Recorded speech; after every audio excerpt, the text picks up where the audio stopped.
আপনি দেখছেন না বিশ্বাস মানবতার মুখোশ পরে সভ্যতার আড়ালে, মানবতার মুখোশ পরে সভ্যতার আড়ালে এপিস্টেন ফাইলস আপনারা দেখেছেন ফেসবুকে, ইউটিউব, যারা আজকে আপনার সোচ্চার যাকে কেন্দ্র করে সামান্য ক্রিয় ধ্বংস আপনার প্রকাশিত হয়েছে।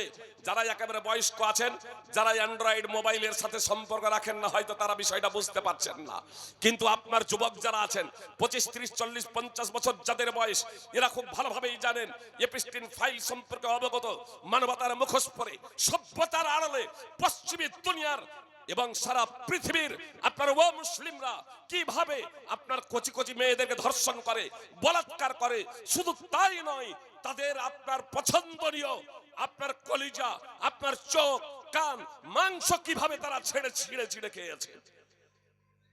আপনার ভিডিও সমেত আপনার রেকর্ডিং রয়েছে। সুপ্রিয় ভাই এবং যারা সভ্যতা এবং মানবতার মুখোশ পরে আছে, এপিস্টেন ফাইলস কিছুটা হলেও তাদের আপনার ওই অভ্যন্তরীণ আপনার বিষয়টাকে উন্মুক্ত করে দিয়েছে। আসলে এরা যে নির্বোধ, আসলে তারা যে অজ্ঞ, ওরা যে জাহেল, মানুষ রূপটা তাদের কিন্তু প্রকৃত অর্থে যে মানুষ নয়। পবিত্র কোরআন তো আর মিথ্যা হতে পারে না। আমি মিথ্যা কথা বলতে পারি, আপনি মিথ্যা কথা বলতে পারেন, কিন্তু আল্লাহ তাআলা যা বলেছেন তাই একেবারে নিখুঁত এবং নির্ভেজাল চরম সত্য। আজ থেকে প্রায় 1400 বছর আগে ব্যর্থহীনভাবে আল্লাহ তাআলা ঘোষণা দিয়েছেন, ইন্না শাররাদ দাওয়াবি ইনদাল্লাহিল্লাযীনা কাফারু ফাহুম লা ইউমিনুন। নিশ্চয় নিকৃষ্ট পশু হলো তারা আল্লাহর নিকটে, নিশ্চয় আল্লাহর নিকটে নিকৃষ্ট পশু হলো তারা যারা কুফরি করে অতঃপর ঈমান আনে না। আপনার এপিস্টেন ফাইলসের দ্বারা দেখুন কচি কচি মেয়েদেরকে কিভাবে তারা বলাৎকার করেছে, ধর্ষণ করেছে, চিৎকার চেঁচামেচি করছে, তারপরেও তাদের মাংসগুলো কিভাবে ছিঁড়ে ছিঁড়ে খাচ্ছে। পশুরা লজ্জিত এর দ্বারা, পশুরা লজ্জিত। সূরা আনফাল 8 নম্বর সূরা 55 নম্বর আয়াত আল্লাহ বলছেন, আল্লাহর নিকটে, নিশ্চয় আল্লাহর নিকটে নিকৃষ্ট পশু হলো তারা যারা কুফরি করে, যারা আল্লাহ তাআলার অস্তিত্বকে স্বীকার করে না, কিংবা আল্লাহ তাআলার অস্তিত্বকে স্বীকার করে আল্লাহ তাআলার বিধিবিধান মানে না, আল্লাহ তাআলার বিধিবিধানকে অস্বীকার করে। এরা হলো আল্লাহর নিকটে নিকৃষ্ট পশু, আর তারপরে তারা ঈমান আনে না। এরা হলো নিকৃষ্ট পশু।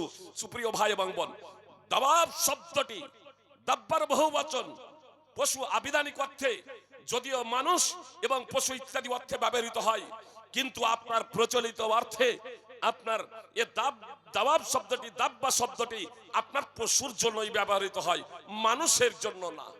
যেমন হাইওয়ান আবিধানিক অর্থে যার জীবন আছে সেই হলো হাইওয়ান, মানে মানুষ এবং পশু সবাই হলো হাইওয়ান। কিন্তু এখন কাউকে যদি বলা হয়, আপনাকে যদি বলা হয় হাইওয়ান আরবি শব্দ, আর উর্দু শব্দ আপনার জানদার, জানোয়ার, আপনাকে যদি জানোয়ার যদি বলা হয় তা আপনার রাগ হবে না? কেউ যদি আপনাকে জানোয়ার বলে আপনি রাখবেন না? রাখবেন না? যে গালে চড় দিয়ে আপনার দাঁত ভেঙে দেবেন, নির্ভর আমি জানোয়ার, আমি পশু। কিন্তু হাইওয়ান তো যার জীবন আছে সেই হলো জানদার, যার জীবন আছে সেই আসলে আবিধানিক অর্থে যার জীবন আছে সেই জানদার হলেও, জানোয়ার হলেও, হাইওয়ান হলেও, কিন্তু প্রচলিত অর্থে আপনার পশুকে বলা হয়। তো আল্লাহ তাআলা যে সমস্ত মানুষগুলো কুফরি করে, আল্লাহর প্রতি ঈমান আনে না, এই সমস্ত মানুষগুলোকে আল্লাহ তাআলা আজ থেকে প্রায় 1400 বছর আগে এদের রূপটা মানুষের মতো হলেও আল্লাহ তাআলা বলেছেন এরা হলো নিকৃষ্ট পশু। শুধু নিকৃষ্ট পশুই নয়, এদের প্রসঙ্গে আল্লাহ তাআলা বলেছেন যে এরা জাহান্নামে যাবে কাল আনআম, চতুষ্পদ জন্তুর মতো, বালহুমাদাল, বরং এরা চতুষ্পদ জন্তু থেকেও নিকৃষ্ট, চতুষ্পদ জন্তু থেকেও অধিক পথভ্রষ্ট। সূরা আরাফ 7 নম্বর সূরার 179 নম্বর আয়াত।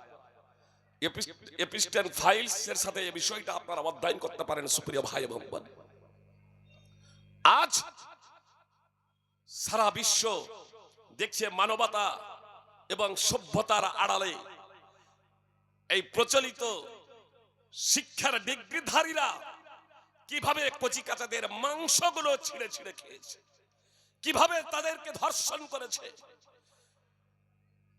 এটা হবে, এটা স্বাভাবিক, এটা হবে, এটা স্বাভাবিক।